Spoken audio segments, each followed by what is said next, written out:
அவர் முன்னாடி போகிறதுனால என்ன நடக்குமா?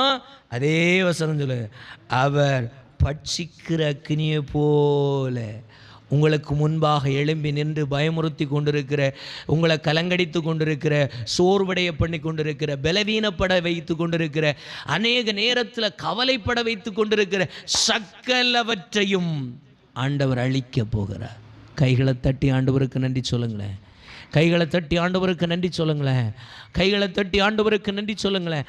ஆண்டவர் சொல்லுகின்றார், ஸ்தோத்திரம், உனக்கு முன்பாக நான் கடந்து போகிறவர் என்பதை நீ இன்னைக்கு அறியணும்.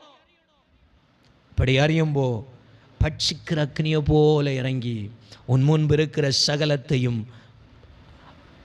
சுட்டெரித்து இருக்கிற இடம் தெரியாம ஆண்டவர் பண்ண அவர் ஜீவனுள்ளவராயிருக்கிறார், உண்மையுள்ளவராயிருக்கிறார், வல்லமை படைத்தவராயிருக்கிறார். இன்றைக்கு நீங்கள் விசுவாசித்துக் கொள்ளுங்கள்.